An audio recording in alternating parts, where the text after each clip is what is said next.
মই সদায় কৈ আছিলোঁ যে আমাৰ আসামৰ যিটো এডুকেশ্যন ডিপাৰ্টমেণ্ট সেইটো বহুত লেতেৰা ডিপাৰ্টমেণ্ট হয়, কিন্তু তাৰ কাৰণে জগৰীয়া বা ৰেছপনচিবল আমিয়ে তাতে বহুত কাৰণ থাকে কিয় আমি ৰেছপনচিবল হয়। এনিৱে আমি সেইখিনি কথা পাতিম কিন্তু এটা ছেপাৰেট এটা ভিডিঅ'ত।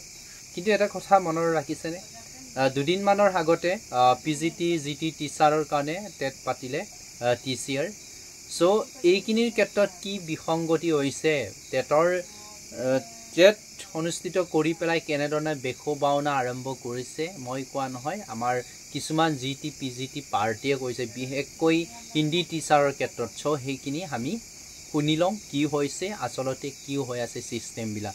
সঁচাকৈ এডুকেশ্যন ছিষ্টেমটো কথম হ'ব গৈ আছে নেকি, বা মই কোৱাৰ দৰে সঁচাকৈ অসমত যিমান ডিপাৰ্টমেণ্ট আছে এডুকেশ্যন ডিপাৰ্টমেণ্টটোৱে চবচে লেতেৰা ডিপাৰ্টমেণ্ট হয় নেকি?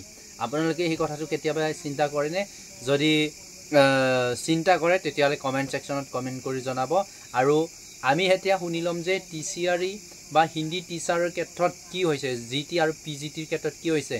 প্ৰবীণ ৰত্ন বা যিসকলে হিন্দী ছাবজেক্ট কণ্টিনিউৱাছলি ক্লাছ 1ৰ পৰা একদম BA বা মাষ্টাৰ ডিগ্ৰী পঢ়ালৈকে পঢ়ি পেলাই ডিপ্ল'মা লৈছে, একেসকলৰ লগত সঁচাকৈ সন্ধিয়া হৈছে নেকি, বা এডভাৰটাইজত লিখা আছিলে নে নাই লিখা, বা যিসকল ক্লাছ 1ৰ পৰা কণ্টিনিউ মাষ্টাৰ ডিগ্ৰী পৰ্যন্ত বা BEd কৰোঁতেও এক্সট্ৰাকৈ হিন্দী ছাবজেক্ট লৈ পেলাই BEd কৰিছিলে, একেসকলৰ লগত সঁচাকৈ সন্ধিয়া হৈছে নেকি, এইটোৰ ওপৰত আমি এটা ভিডিঅ' চাই লওঁ। তাৰপিছত আমি পৰৱৰ্তী ভিডিঅ'ত আসামৰ এডুকেশ্যন ডিপাৰ্টমেণ্টৰ লগত থকা কিছুমান ইছ্যুৰ বিষয়ে আমি ডিছকাছ কৰিম।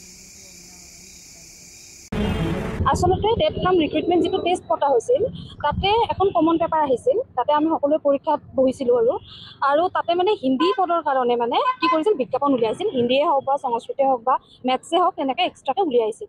কিন্তু তাতে আমাৰ হিন্দীৰ মানে মেজৰৰ শিক্ষাৰ্থীক অলপ অৱহেলা কৰা দেখা গৈছে। মানে এনেকুৱা হৈছে তাত প্ৰবীণসকলকো সোমাই দিয়া হৈছে।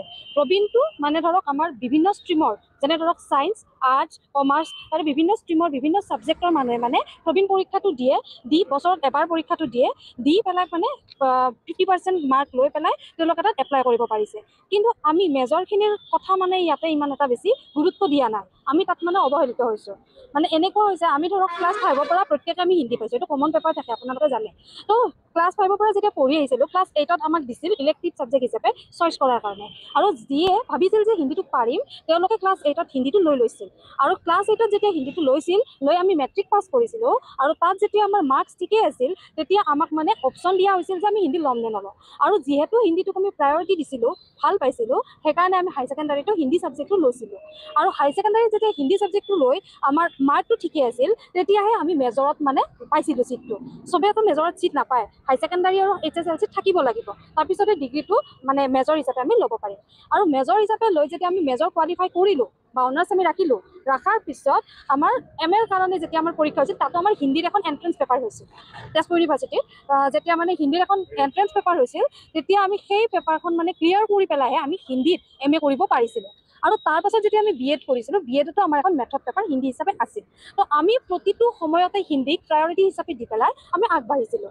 কিন্তু যেতিয়া টেট কাম ৰিক্ৰুটমেণ্টত হিন্দীৰ পষ্ট ওলাইছিল, আমি ভাবিছিলোঁ যে আমি তাত মানে প্ৰিফাৰেঞ্চটো পাম আৰু এনেকৈ আমি ভাবিছিলোঁ। আৰু তথাপিও আমি মানে কি কৰিছিলোঁ যে চৰকাৰক এবাৰ দেখাই দিছিলোঁ এডভাৰটাইজটো দিয়াৰ পিছত, যে আমি মানে মেমৰেণ্ডাম এটা দিছিলোঁ যাতে আমি মানে পাওঁ। আৰু তেখেতসকলেও কৈছিল যে আমি কথাটো, আমাক আশ্বাস দিছিল আমি কথাটো চালি জাৰি চাম।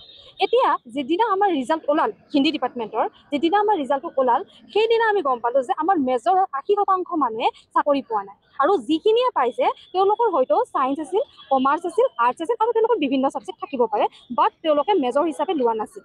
এতিয়া আমাৰ এই কথাটোত আমি মানে দুখিত হৈছোঁ যে আমি পাব লাগিছিল নে মেজৰ নোহোৱাকৈ যিকোনো এজন ব্যক্তিয়ে যেতিয়া প্ৰবীণটো পাছ কৰি লৈছিল তেওঁলোকে পাব লাগিছিল। উচিত শিক্ষা দিব পাৰিবনে তেওঁলোকে সৰু ল'ৰা ছোৱালীখিনিক যেতিয়া ক্লাছ 9-10 পাইছে? হয়, 20%হে মেজৰৰ মানে নাম আহিছে ইয়াতে। সেইটোত মানে আমি অলপ দুখিত হৈছোঁ। আৰু মানে চৰকাৰক অনুৰোধ কৰিছোঁ, আৰু আমি কি কৰিম, মানে আমাৰতো একো অপশ্যন নাই, আমিতো হিন্দীতে মানে এপ্লাই কৰিছিলোঁ। আমি না ছায়েন্সত যাব পাৰিম, না কমাৰ্চত পাৰিম, না আৰ্টছৰ বিভিন্ন ছাবজেক্টত যাব পাৰিম, নাই নোৱাৰোঁ। কিন্তু আমাৰ এটাই ছাবজেক্ট আমাৰ হিন্দী, সেইটো প্ৰায়ৰিটি দি আমি আগবাঢ়িছিলোঁ। কিন্তু তাৰ পিছতো মানে কি হ'ল, আমাৰ ক্ষেত্ৰত মানে অন্যায় হ'ল। এতিয়া আমি কি হিচাপত মানে নিজক চিলেক্ট কৰিম, মানে আমি কেনেকৈ মানে আগবাঢ়িম? আমি এতিয়া আগলৈ চৰকাৰক এটাই মানে মই অনুৰোধ কৰিছোঁ যে আমাৰ দায়িত্বটো লওক, আৰু আমি কি কৰিম, আমাক অপশ্যন দেখাওক। আমাৰ কৰিব লগা মানে আমি কি আমি মানে ৱাৰ্ডহে পোৱা নাই। আমি মানে এটা আইডিয়া লৈ পেলাই আগবাঢ়িছিলোঁ জীৱনত যে আমি হিন্দী শিক্ষয়িত্ৰী হ'ম, আমি হিন্দী শিক্ষয়িত্ৰী হ'ম বুলি আমি আগবাঢ়িছিলোঁ। তেওঁলোকে আমাৰ লগত এডভাৰটাইজমেণ্ট দি পেলাই যিটো কৰিলে, এতিয়া আমি কোনফালে যাম? তেওঁলোকেহে আমাক দিব লাগিব এতিয়া আইডিয়া, আমি কেনেকৈ ক'ত যাম।